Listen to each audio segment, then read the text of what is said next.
Welcome and thanks for coming this early in the morning for the first sessions. My name is Hans-Jörg and I want to talk in this lecture about confidential computing with OpenBSD, the next step. It's not about the next step operating system, not yet. But you might know or have heard about confidential computing, you might have heard about OpenBSD, and you might wonder what's the next step in this headline of this talk. It's the next step because it's work in progress that is done step by step and steps building on each other. And I want to talk about the next step mainly. First, I will give you a short introduction to what's confidential computing so that we have an idea what I'm talking about. And then I will take a look back at the first step that was accomplished mainly last year. And then we will take at the next step. And in the conclusion, we might take a look at what will be happening in the future. A quick introduction of myself. In the mid-2000s, I have been actively developing for OpenBSD, mainly in the area of VPN, IPsec, ISAC cryptography, and kernel. And since then, I'm also employed by Genua. That's a German company building firewall appliances and VPN appliances. And we are using, since more than 20 years, we are using OpenBSD as a platform, as the base software for our products. And due to my involvement with Genua, I started to hear about confidential computing maybe 2 or 3 years ago. So I was wondering, confidential computing, what is this actually all about? Consider this, when you have sensitive data and you are about to not use your data, to store the data. When your data is at rest, you save it you store it on your hard disk. And if you want to avoid that this sensitive data gets exposed when you lose your laptop, when you lose your hard disk, you encrypt the data on your hard disk. So even if you lose the data, it's gone and hopefully nobody else can decrypt it. So that's fair enough. And when you move your data through the internet, you usually do something like you use IPsec, you use SSH to log into a remote machine. So you have an untrusted environment, the internet, and to move your data through the internet, you use cryptography to save your data. Same as with the data at rest on your hard disk. Now, confidential computing is about working with your sensitive data, computing on your sensitive data in an untrusted environment. And the focus I have is actually, it's about virtualization, it's about virtual machines, and in the long run, it's somewhat about the cloud. So you're using your sensitive data in a VM or in a cloud-based system, and you consider this virtualization environment, this cloud, as an untrusted environment. So, and confidential computing makes some promises about using your sensitive data in an untrusted environment, and the very bold claim I saw is turn the public cloud into a private cloud. So it's suggested that you're able to use Azure Cloud or Amazon Cloud, put your sensitive data there, and to be sure that the cloud provider is not seeing your data. It's a bold claim. It sounded interesting to me, so I decided I want to learn about this, and the best thing to learn about this is implementing something like this. And I use OpenBSD to implement confidential computing techniques. So let's take a closer look. When everyone knows this picture, we have our hardware, We have a kernel and we have userland processes running on that kernel. And the kernel is the most privileged part of software in the system, and therefore the kernel has full access to the userland processes, and any data that is flying around in such a userland process is visible to the kernel. The best thing, so we have to trust the kernel. The kernel is part of the software we have to trust. And the best thing we can hope is that the kernel provides proper isolation between processes so that one process does not see the data of the other process. But of course, if there is a bug in the kernel or the kernel is evil, then our data will leak. Now, in a virtualization environment, the situation is basically the same. We have the hardware, we have a kernel, we have a hypervisor, a virtual machine monitor that is running most privileged, and then we have our virtual machines. And again, the hypervisor, the kernel, is the most privileged part in the software, and so the hypervisor can look into any virtual machine. So any data that is in our virtual machine is somewhat exposed to the hypervisor, so we have to trust the hypervisor. And of course, even if we can trust the hypervisor, same with the kernel. Even if we trust the kernel, there might be bugs, and some evil other guest might exploit these bugs and might gain access to our data.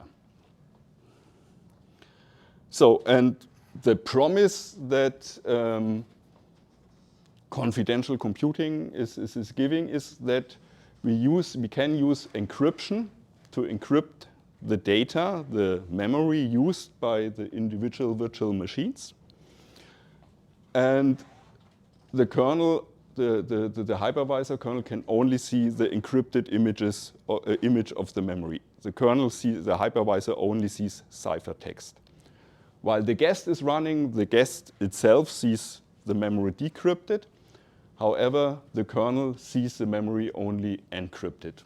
And that's the idea, to protect the sensitive data by encryption from the hypervisor. And if this all works, you might come to the conclusion, okay, I don't have to trust the hypervisor anymore.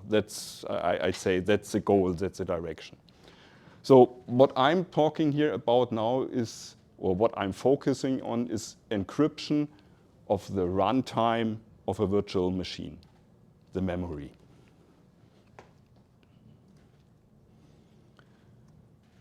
So to summarize, confidential computing provides techniques to ensure the data confidentiality, so data does not leak, sensitive data is encrypted, and therefore it stays confidential. It also brings techniques to guarantee data integrity, that the data you are using is not modified by the hypervisor in a way that you cannot detect. And the same holds actually for the code, for the binaries you are executing inside of your virtual machines. Confidential computing makes claims about the integrity of that code, so that you're actually running the OpenBSD kernel and not something different. Okay, and there are different levels of isolation. Confidential computing techniques can provide. It might be on a function or library isolation level, on application level, and what we are looking here is at the virtual machine level. Application and function library isolation, you think of enclave-based systems where you have like Intel SGX, I think, and ARM also brings enclaves. So you can run functions, libraries inside that enclave. I think the famous Signal messaging app is using enclaves on the iOS-based devices to store the encryption keys inside this enclave. And so this is also a form of confidential computing. What I'm interested in, what I'm looking at, is virtual machine isolation. So that's the theory, what confidential computing claims to be. And now let's take a look back at what already happened. Confidential computing does not work without hardware support. The hardware has to provide means, for example, to be able to have a runtime encryption, to encrypt the memory that is used by the virtual machine. And then that's the main thing I'm looking since 1.5 years. Another mechanism that is provided is attestation. I won't talk about this. I won't really look deep into this in this talk. Attestation provides a guarantee that I'm actually running, or can provide the guarantee that I'm actually running, for example, an OpenBSD kernel, using signature mechanisms and integrity mechanisms and mechanisms, so I am sure that I'm actually executing the system I want to execute. And then there are further means to provide stronger isolation, but this is also for the future. Hardware support. What I'm looking at is actually the AMD CPUs, Zen, whatever. I'm not very savvy with all these names, but with the new AMD CPUs, they provide a feature set of techniques that provide support for confidential computing. And the first technique, or the most basic technique, is I'd say, secure. The S is always for secure. Everything has to be secure. So it's called Secure Encrypted Virtualization. This is the first building block of the AMD ecosystem they are using. And this is what we are looking at now. By looking back, what I implemented last year. This year I spent most of the time to implement the next step. That's Secure Encrypted Virtualization, encrypted state. We will see what this is all about, and maybe this will be a future thing to do, maybe next year, that's about secure nested paging. So S is always for secure, that's good. So an Intel CPUs provide similar mechanisms in a different way. The whole technology is called TDX, Trusted Device Extensions, something like this. ARM CPUs also come up with something they call CCA, that's Confidential Compute Architecture. And why am I looking at AMD and not Intel? The main reason is I have AMD machines, and the specification of AMD is like this, and the Intel specification is like that. So it's just a matter of complexity and starting with the simple things. So it looked to me good to look at AMD. So how does this secure encrypted virtualization work? We have this picture here. We have the hypervisor, and we have the VMs. And the one VM is encrypted with a blue key, and the other VM is encrypted with a red key. So only these VMs can see their own memory. The hypervisor can see neither of the memory used by the it can see, but it only sees a ciphertext. And the virtual machines only can see their individual memory image. What AMD did, this is a huge simplified schematic of a modern CPU. You have your SoC, and on the SoC you have cores that are the actual CPUs. And at one, on the edge to the outside world, you have a memory controller, and in the outside world on your main board you have the DRAM. And the cores access the memory controller, or talk to the memory controller to access the DRAM. So, and what AMD did, they added another component to the SoC, the so-called PSP, the Platform Security Processor. It's actually a small ARM 5 CPU, I think, that is running a little operating system on its own. And the PSP is configuring the memory controller. It has access to the memory controller, and the memory controller got augmented with an AES engine. So there's an encryption, decryption, engine inside the memory controller, and the memory controller can, in hardware, at almost line speed, encrypt and decrypt memory accesses. And what the PSP provides is not only the configuration of the memory controller, but also key management. So the virtualization software, the hypervisor, talks to the PSP and configures for each individual virtual machine, tells the software has to tell the PSP to generate an individual key for the blue VM, for the red VM, and anytime the red VM is accessing the memory controller will use the red key for the memory access, and the other virtual machine will use the other keys. And everyone else is just accessing the memory without doing any encryption stuff. Not entirely true, but I think on the high level, this is how the basic idea works. So we have the PSP, the platform security processor, providing the key management, the configuration of the memory controller.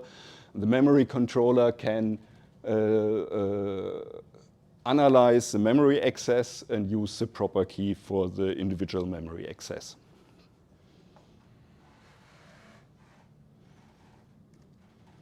So my goals, or to get this started, I decided I want to do it. I want to implement AMDs SEV support for OpenBSD, starting with SEV itself.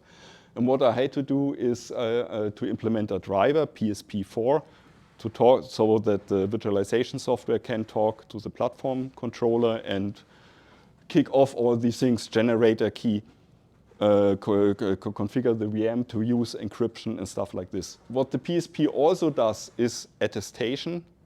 But this is something, I have a minimal version of attestation working, but I don't, right now I'm not talking about this. I'm not really talking about this. It's sort of working, but in the future we will need it, but right now it's out of my scope. Then on OpenBSD, VMD is the virtual machine daemon. That's a userland daemon that is doing all the management for virtual machines, for creating virtual machine, starting, destroying virtual machine. And the VMD talks to the PSP to configure these virtual machines to use encryption. And the VMD also does the hardware emulation. OpenBSD host only supports the bare minimum of the PC platform with respect to hardware. So the timer chip, the interrupt controller, the clock chip, serial console chip. So that's only a handful of basic PC platform devices. Everything else is virt.io. So there's no emulation of a USB controller or something like this. They're just using plain virt.io to make things simple. And all this is done, implemented in VMD. VMD is using privilege separation to separate all these different subsystems from each other to mitigate bugs, exploits, etc. The kernel side is VMM, the virtual machine monitor. That's a part in the kernel that does the actual switching from host to the guest to the virtual machine and stuff like this. And I implemented this all for the generic kernel because my goal was I don't want to have a separate kernel to be running as a guest and a separate kernel to be running as a host. So I implemented everything in the generic kernel. And the kernel figures out, am I a host? Am I a guest? If I'm a guest with SEV enabled, I have to do some special things. We will take a look at this in a moment. So what's accomplished right now is the support for SEV. This is, I think, with OpenBSD 7.6 since October last year. SEV-ES is the next step that we will see in a bit, and in the future there will be also support for SEV as SMP for the secure nested paging. But yeah, and another goal I of course have, I want to be sort of compatible with Linux KVM, so I want to be able to run an OpenBSD guest on Linux KVM with SEV, with SEV-ES enabled. And this actually works. So I don't want to deliberately break compatibility. Incompatibilities is bugs introduced by me, not by design. So how does the guest side actually work with SEV? The fundamental idea is that the guest VM has full control of what gets encrypted and what not. And this is accomplished by modifying the page table entries in the page table that is managing the memory mapping of the guest kernel. And AMD introduced a so-called crypt bit. There are some bits not used in the PTE. Yeah, actually, they repurposed some bits in the PTE, in the page table entry, and one of these bits is now representing the crypt bit. And with this bit, the guest can decide if the page that is mapped shall be encrypted or not. If the crypt bit is set, the data is always encrypted. All memory accesses go through the encryption-decryption engine, and DRAM only sees ciphertext.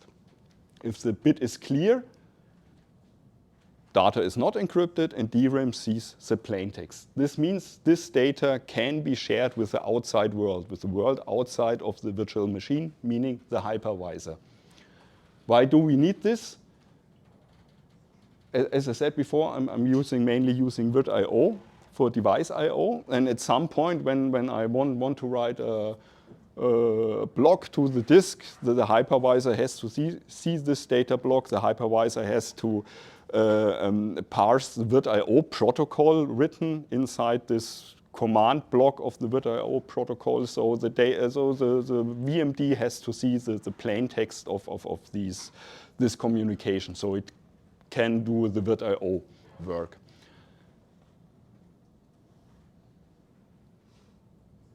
And the BSD operating systems, I think this is in FreeBSD, NetBSD, this is totally similar. They provide APIs for doing DMA, for direct memory access. That's the bus DMA API. And BusDMA provides mechanisms to use bounce buffers. First time I saw this was in the 90s when you had a PC with ISA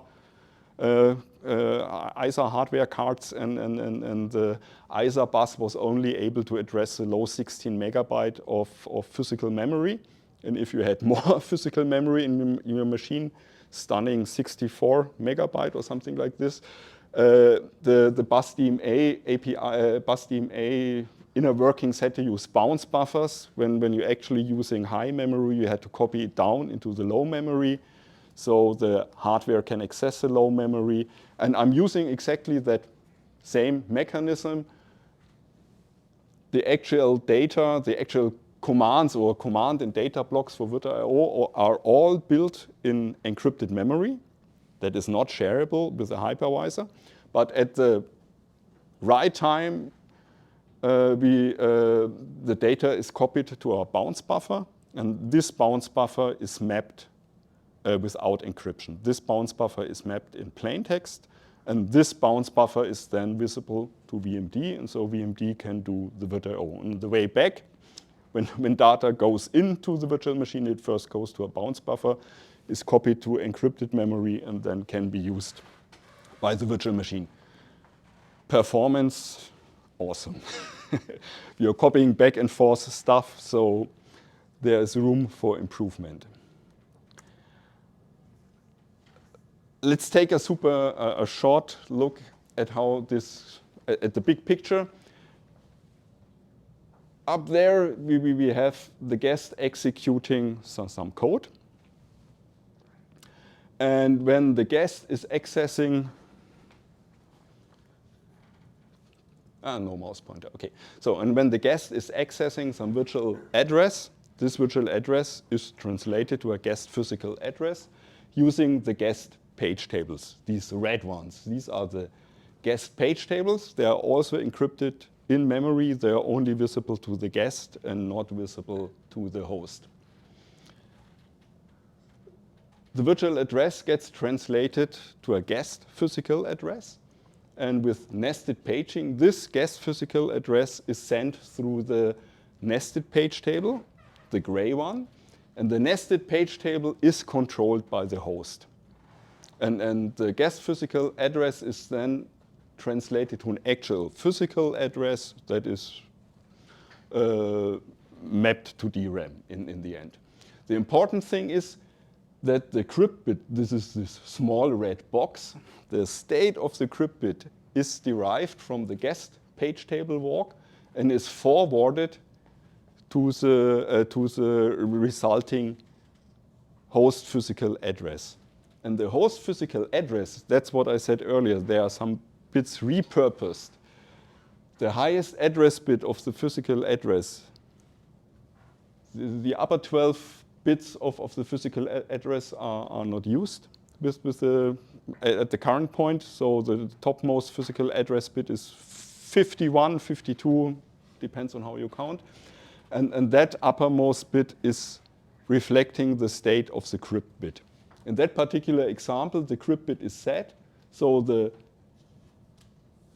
this bit gets set in the physical address. So the actual physical address, the lower part is the actual physical address, but the upper part is augmented with the crypt bit. And at the same time, virtual machines are identified by a so-called ACID, address space identifier, and that identifier gets also patched into the physical address. So the address gets modified. And this modified physical address shows up at the memory controller. The memory controller then sees, okay, we need to use encryption. The ACID is this. And according the PSP provided a configuration, a table with keys, so the memory controller knows for this address I have to use that key, and then he kicks out these bits again and does the actual physical memory access. And this goes through the encryption engine.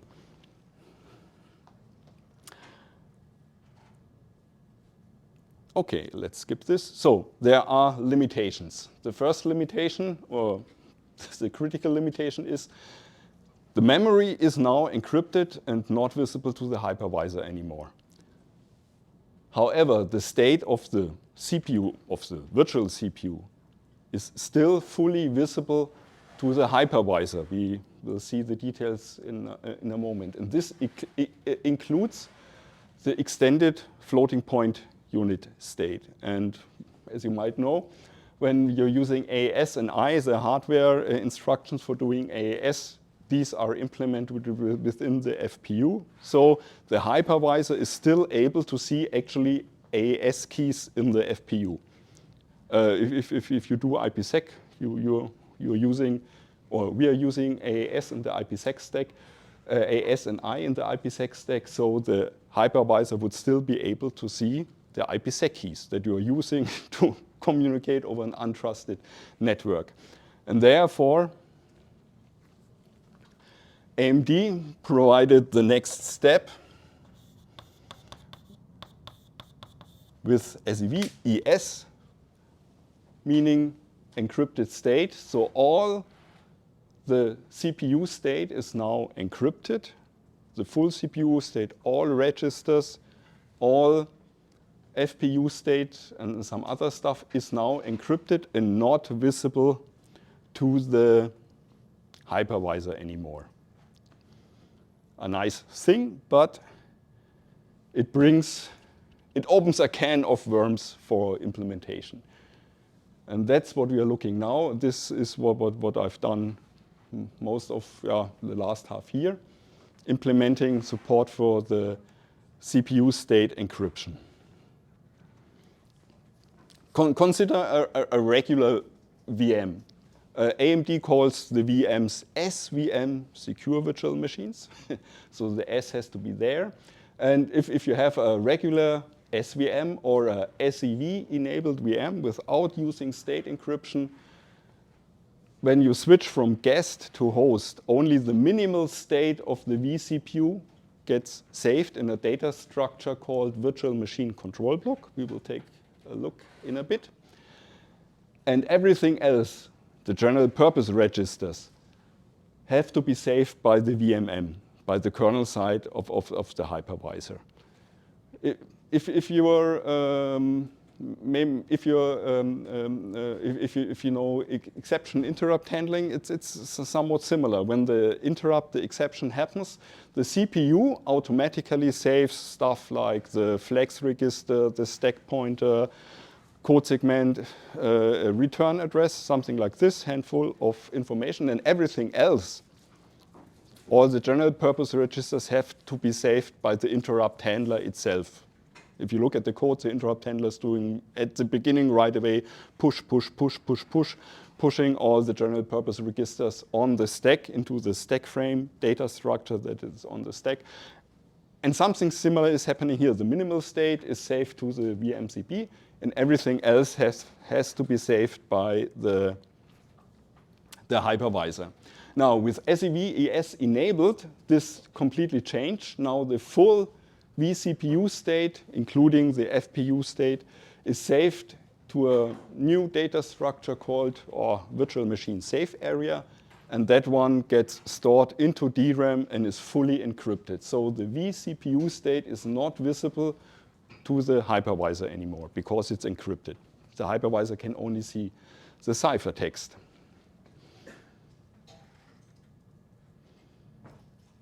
But of course, this imposes some interesting problems. So let's take a quick look at this VMCP, the virtual machine control block. It has two areas. The so-called control area, there is a bit fields to configure actually events that cause the guest to exit and switch back to the hypervisor. For example, the CPU ID instruction can be intercepted.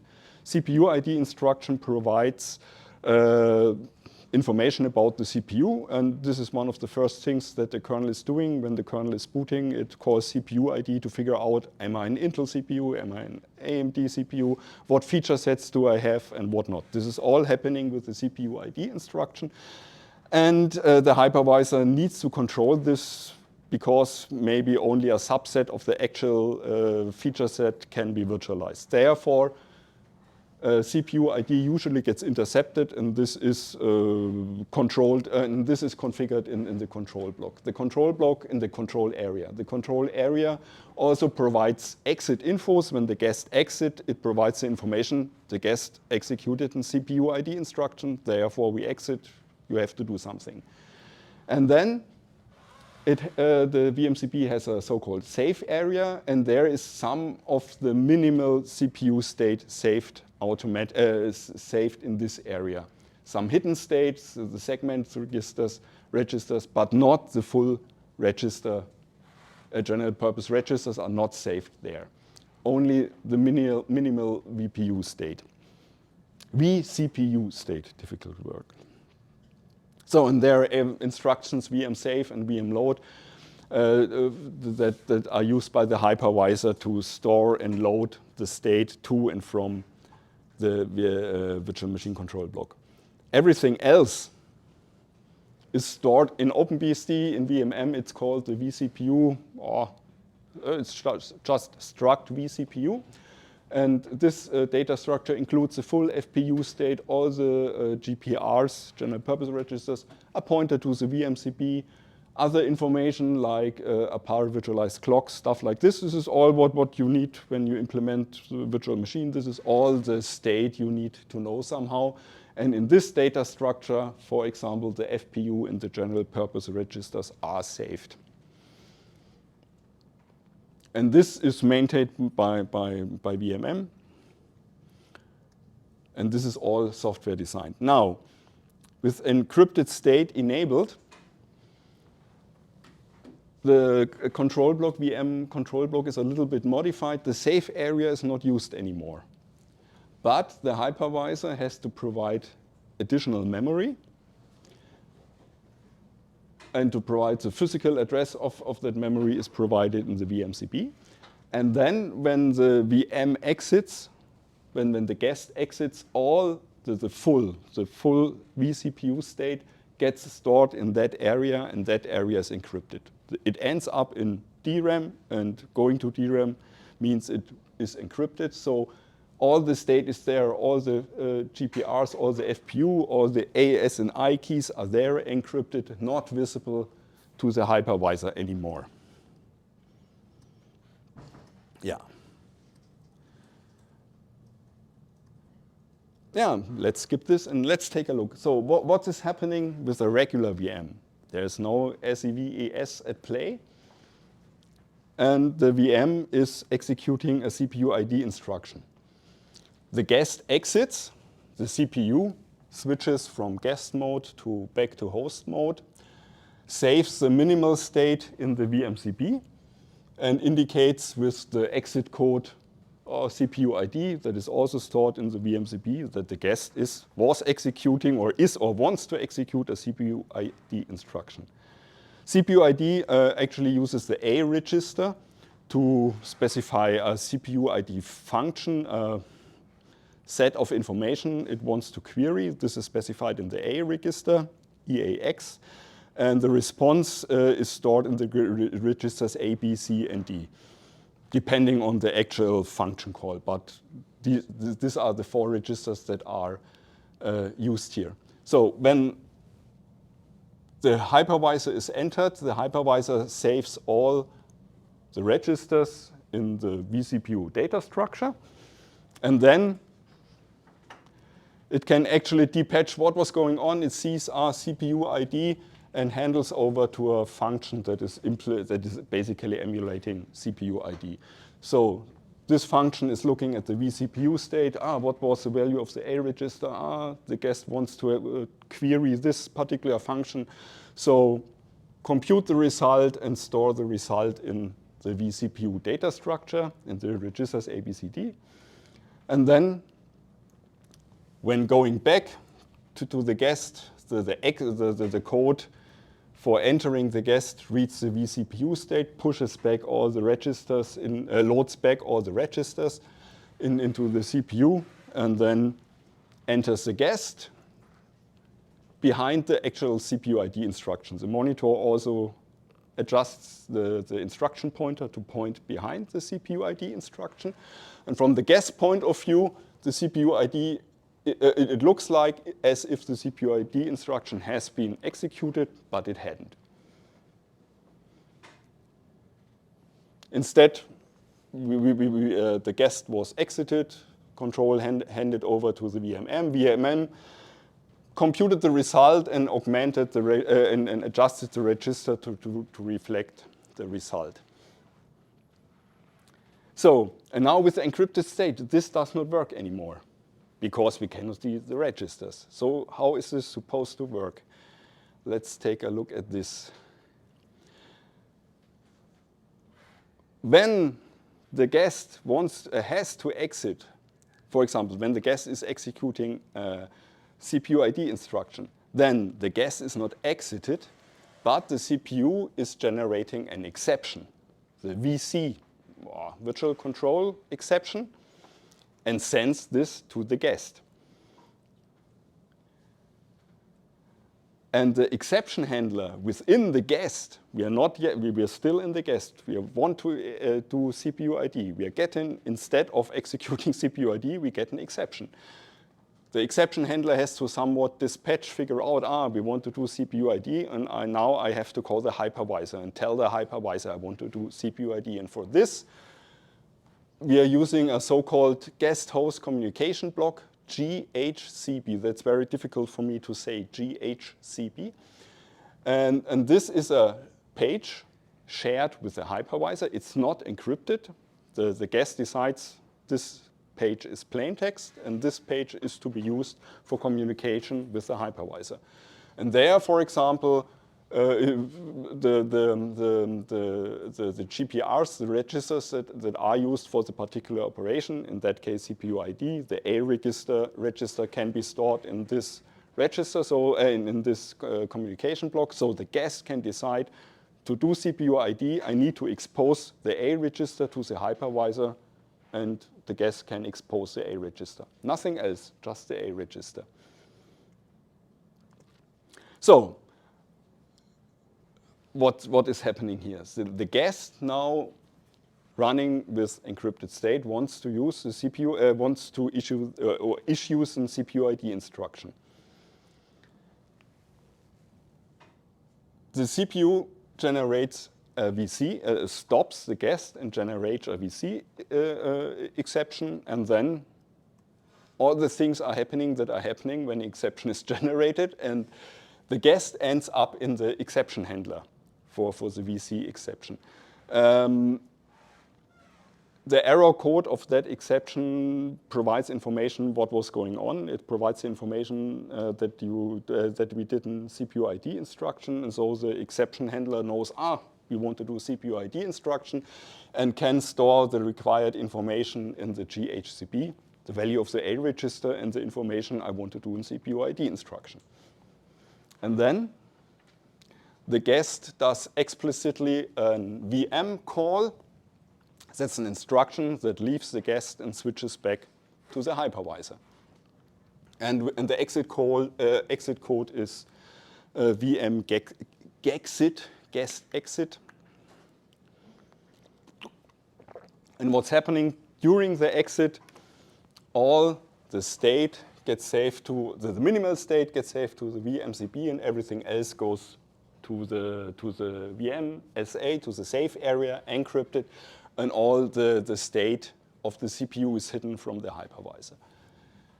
The central dispatching function in the kernel, in the hypervisor, now knows, okay, the guest did an VM gexit, so it dispatches to a VM gexit function, and in this VM gexit function reads the data provided in the GHCB, the A register, and stores this in the vCPU data structure. Just the A register, nothing else available, just the A register. And it is stored in the vCPU data structure. And then, because the exit code CPU ID is also provided in the GHCB, we can again dispatch to the CPU ID handling function, emulation function. This function just looks at the vCPU state as usual. The handling function does not know about all what's going on. For the handling function, it doesn't matter if you're doing a regular exit, if you're using SEV-ES, it's all transparent. The CPU ID handling function just needs the proper information in the vCPU data structure. And that information is provided by the guest. Deliberately, fully conscious only that required value. Then the CPU ID function emulation stores the result in the vCPU data structure. This might be the registers A, B, C, and D. And on the way out, the gexit function stores these values A, B, C, and D back in the GHCB, and then returns to the guest. The guest automatically loads its state and then ends up in the exception handler after the VM call instruction. Then it can look at the GHCB. It sees the results are in the registers A, B, C, and D. And because this is an exception, we have the state of the guest is saved in an exception frame. All the general purpose registers are saved in an exception frame on the stack inside the guest kernel, and just with any exception. And the exception handler can now store the results of the A, B, C, and D registers in the stack frame, in the exception frame, saved on the stack, and then just return with the IRED instruction from the exception handler. It also has to tweak the instruction pointer to point behind the CPU ID instruction. And after that, the guest after all this, the guest continues right behind the CPU ID instruction with the result of the CPU ID instruction in its registers. So from that high-level view of the guest, it looks like as if the guest had executed a CPU ID instruction. So I think we have a few minutes left. So I want to give a glimpse at, this is all fine with all this exception going back and forth and having a GHCB to communicate with the hypervisor when your system is up and running, when you're actually have paging enabled, when you can share pages with the hypervisor. All grand.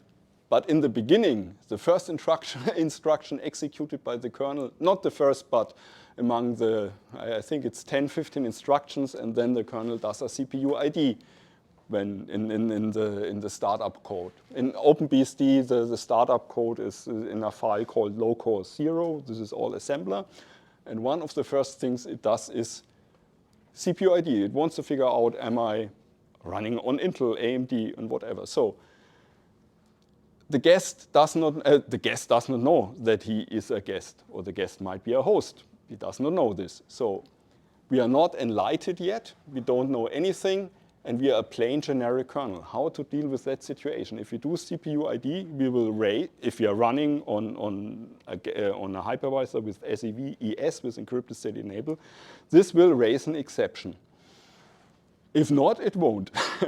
So the hack I did is to, before issuing the first CPU ID instruction, I always set up in the generic kernel a VC exception handler. If we are running on hardware, if we are running as a guest but not with SEV-ES enabled, nothing will happen. We will issue the CPU ID instruction.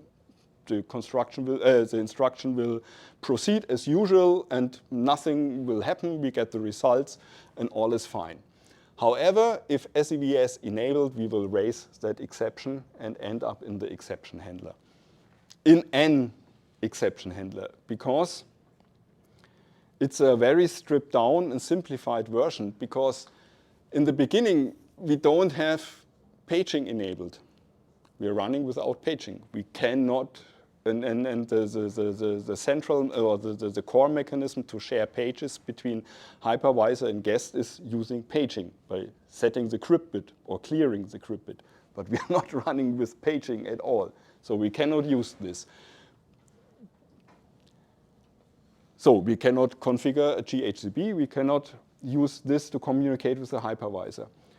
But AMD came up with an MSR, with a special MSR register. MSR are model-specific registers, and there are instructions MSR write, MSR read, to read and write to these model-specific registers. And there's this one MSR provided with SEV-ES enabled to communicate the guest physical address of the GHCB to the hypervisor. This is something I skipped before, but the guest can tell the hypervisor, listen, at this address I have configured this GHCB, and you can look at this address to look into the GHCB. And this is usually working on page granularity, so the lower 12 bits of the address are 0, because it has to be page aligned. Lower bits, 12 bits have to be 0. So the hack is, if these lower 12 bits are not 0, then this indicates to the hypervisor the guest wants to tell us something. It doesn't want to tell us the address of the GHCB. It wants to do something else. So they came up with a protocol where you can encode requests in the lower 12 bits. And you can, for example, indicate that I want to do actually a CPU ID instruction. So what this stripped down exception handler basically does, it encodes the request for CPU ID, uses write MSR to send this to the hypervisor, and then it does a VM call and VM exit to leave the guest. And on the hypervisor side, VMN can decode this because of this structure lower 12-bit use. It knows, okay, it's not the page, it's the MSR protocol. He wants to tell us something, the guest. And then it can demangle this and write the result of the CPU ID instruction also at that, in this MSR. And then when the guest continue, the guest uses read MSR to get the result from that MSR. Okay, I think that's all I have something more, but I think let's come to the conclusion. So what do we have?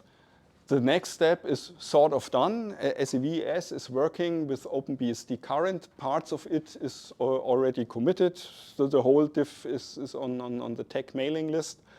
And selected pieces of it are going slowly into the main tree. And half of it, I think, is already committed. So what are the next goals? When all this, when this second step is sort of finished, of course it will never be finished.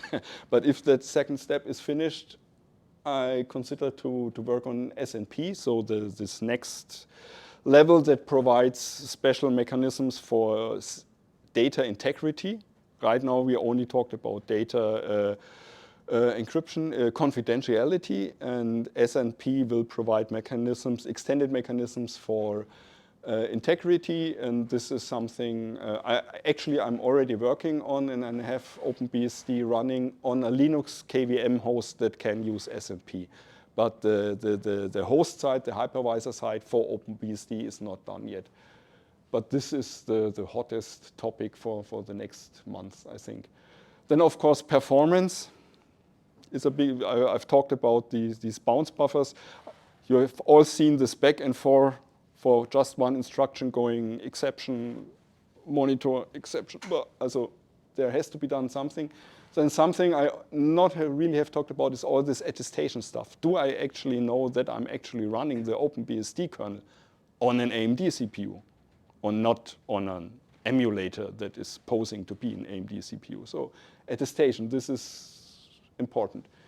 Then there's plenty of security issues. If you Google for AMD SEV, CVE, you will find a long list. So then it would be nice to also to have a Linux guest on an OpenBSD host with SEV-ES enabled, because in the end we want to build a cloud based on OpenBSD. So therefore we have to be able to run Linux, I guess.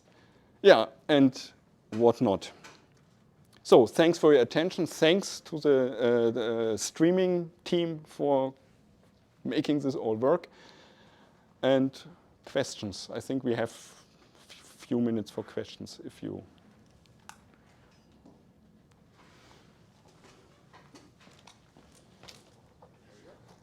All right. I'm curious how your VM guest might know that it's not running under an emulated CPU. Like, how does AMD guarantee that you're encrypted? Yeah, this is a long story. The main idea is that this PSP, the platform security processor, has secret keys and has certificates that chain these or link these secret keys to public CA certificates, to CA certificates published by AMD. And by talking to the PSP, and this is one of the features that this SEV SNP will bring, is that the guest, not the host, but the guest can also talk to the PSP and then can get signatures from the PSP that prove you're running on a genuine, you're running on the right CPU. So this. But this is complex and certificates and chains of certificates. And that's coming into OpenBSD later? That's what you're working on now? Or? In the end, we will need it. We will need all the complete feature set and all this attestation stuff is something that I put aside right now. But with SNP, I want to attack this, and I will have to attack this. So, but it might take some more time. Okay, if there are no further questions, I want to thank you again and see you soon.